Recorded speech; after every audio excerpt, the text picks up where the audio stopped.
Even at low volume, it's the ability to just let the voice do what it wants to do. You already have a great sounding voice. Everybody does. The only reason it doesn't sound great is when you get in the way of it and you add things to it that don't need to be there. It's basically like having a Ferrari.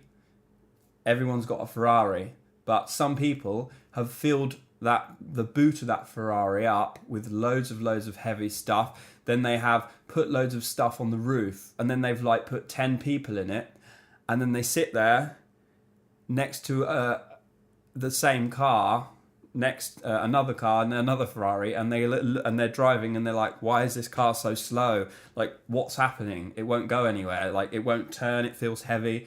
Everything's wrong.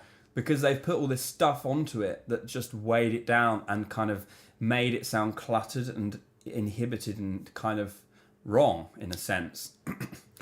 And that is when we don't have mix. We have the inability to let go.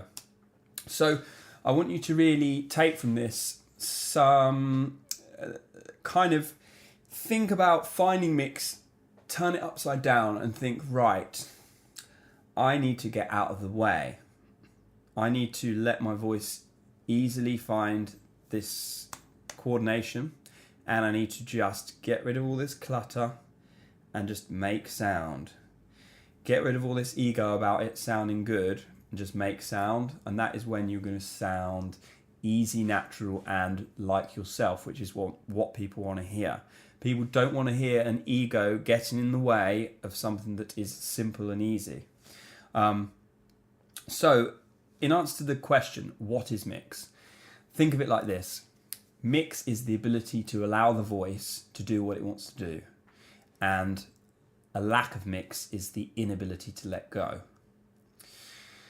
Hope this has helped you today, guys. Have a great day, and ask me some questions if this brings up any ideas for you, or any if you're having any issues with this particular topic, then feel free to ask me something. All the best. Take care. Bye-bye.